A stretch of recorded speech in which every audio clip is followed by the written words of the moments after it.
L'Andalousie, au départ, c'est quand même plutôt une sorte de, je n'oserais pas dire l'expression fantasme, mais c'est une sorte de grande utopie qui a sans doute, bien sûr, réellement eu lieu à une certaine époque, mais qui reste, ce qui est assez fascinant ici même au Maghreb et d'une manière générale dans le monde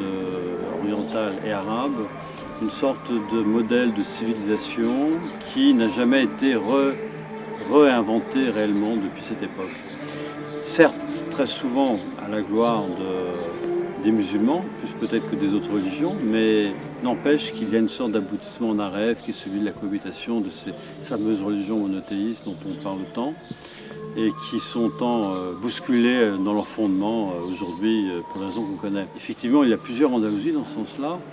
Il y a celle, le souvenir de cette grande époque qui n'est plus qu'un souvenir puisque Fès incarne la continuité et la transmission de tout ce savoir à travers la musique arabo-andalouse de Fès et aussi de d'autres styles, donc la musique Ranati notamment, ou Ala comme on l'appelle à Rabat. Et donc le festival a voulu d'abord bien sûr rendre hommage à ce courant traditionnel andalou, à travers une création au début qui a bien montré le lien qui existait avec les restes ou la continuité, on va dire, de l'Andalousie qui existe encore à travers le flamenco, à travers le chant judéo-arabe et aussi la présence importante du monde amazigh qui a eu aussi un rôle très important dans cette conquête des terres espagnoles. Ensuite, l'Andalousie eh bien, devient une sorte de grand voyage qui nous entraîne vers cette idée toujours pareil de diversité, de rencontre. C'est un terme totalement saboté, je trouve, aujourd'hui quand on parle de diversité parce que c'est devenu une sorte de concept culturel, souvent d'ailleurs très européen. Ça correspond souvent malheureusement à peu de choses parce que malheureusement il y a toute cette machine de la globalisation qui englobe tout systématiquement à son passage, une sorte de société qui finalement entraîne plutôt les individus vers une uniformité que véritablement une différence. Et donc on a essayé de montrer que malgré tout il y avait une autre voie peut-être à travers un certain nombre de rencontres entre des artistes qui vont exprimer donc ces symboles de l'Andalousie. Ça a été la Porte d'Or, Istanbul, c'est énormément de créations, ça va des chants nomades qu'on a eu, Sardes de Mongolie, rencontre des ténores des montagnes sardes avec les anciens, enfin toujours les actuels nomades des steppes de Mongolie. Et puis nous avons aussi toujours cet aspect qui est très cher à cette culture ici de Fès, qui est de développer la richesse de la tradition judéo-arabe avec ses origines amazighes. Donc on a eu la chère Redouane qui est venue revenir à ses origines en évoquant finalement son enfance. Elle passait avec sa grand-mère, elle, jeune fille de l'immigration. Et puis il y a eu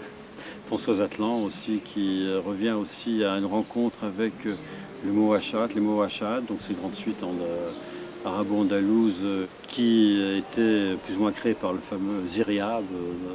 grand musicien mythique andalou, qui sont entre le monde de la Palestine et le monde juif, donc bien sûr avec tout ce que ça peut signifier aujourd'hui. Et puis surtout, cette volonté de mélanger dans Fès des artistes très traditionnels, héritiers d'une grande tradition, une grande transmission, qui peuvent aller du royaume du Bhoutan par exemple, à des traditions très riches venues d'Asie ou du monde indien. Et ensuite, toujours cette idée un peu d'ouvrir à un public plus large, donc avec les concerts de Mamakina, qui se veulent aussi de présenter des artistes qui représentent un grand courant musical actuel, ou qui, dans leur démarche artistique, touchent au sacré. Car souvent, les gens ont du mal à comprendre que des artistes comme Björk l'année dernière, ou Patti Smith, a un rapport avec le sacré. Pour moi, elles l'ont complètement, parce qu'une des manières d'exprimer le sacré aujourd'hui dans le monde contemporain, c'est par l'art essentiellement. C'est là où les gens ont ce sentiment de goûter à quelque chose qui est de la transcendance. Ce concept de transcendance a beaucoup été rejeté dans la notion d'art pour art dans une société contemporaine, mais c'est ce qui anime en tous les cas tous les artistes toujours actuels d'Orient. Le savoir, la connaissance n'est pas quelque chose qui est dû à soi-même, c'est un don, c'est un cadeau de Dieu, donc il y a toujours cette idée un peu de transmission, on reçoit quelque chose qu'on donne. Et c'est un peu ce qu'essaye d'exprimer ce festival qui quand même est à sa 19e année.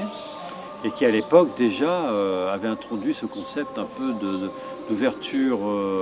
du monde spirituel et culturel, qui était déjà à l'époque, il ne faut pas l'oublier, une révolution. Dans le Maroc d'antan, c'était un des premiers pays dits musulmans à s'ouvrir à cette notion de diversité.